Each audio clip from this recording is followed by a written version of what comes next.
জয় নিতাই। আমি বিজয় বসাক। আমার চ্যানেল ভাগবত কৃষ্ণ কথায় আপনাদেরকে স্বাগত। আজকে আমি আপনাদেরকে নিয়ে এসেছি জল্পেশ ধামে একটি খুবই পরিচিত শিবতীর্থ। এই জটিলেশ্বর মন্দির থেকে এই জল্পেশের দূরত্ব খুবই কাছে, তাই যারা আগে জটিলেশ্বরে আসবেন তারা জটিলেশ্বর শিব দর্শন করে আপনারা সরাসরি এই জল্পেশ ধামে চলে আসতে পারেন। ময়নাগুড়ি শহর সংলগ্ন এই জায়গাটি জল্পেশ নামে পরিচিত এবং এই জল্পেশের মন্দিরটি জল্পেশ ধাম নামেই বিখ্যাত। শ্রাবণ মাসে লক্ষ লক্ষ পুণ্যার্থী তারা বাঁকে করে জল এনে এই বাবার মাথায় অর্পণ করে। সেই সময় মন্দির সংলগ্নে একটি বড় মেলাও বসে। মন্দিরটিকে আপনাদেরকে কাছে থেকে দেখাচ্ছি। এই মন্দিরটি পরম্পরাগত মন্দির থেকে একটু ভিন্ন ধরনের দেখতে। মন্দিরের পাশেই জল, গঙ্গাজল, বেলপাতা, ফুল ইত্যাদি ধূপকাঠি পাওয়া যায়। আমরা সঙ্গে করেই নিয়ে এসেছিলাম, তাই আমরা সরাসরি মন্দিরে প্রবেশ করব।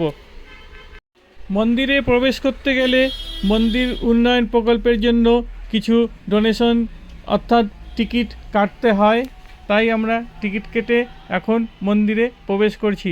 মন্দিরটি উঁচু থেকে খুব নিচে আছে বিগ্রহ, তাই আমাদেরকে সিঁড়ি ধরে ধরে নিচে নামতে হয়। এখন আমরা মন্দিরে প্রবেশ করে গেছি।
दिवानी नाम गा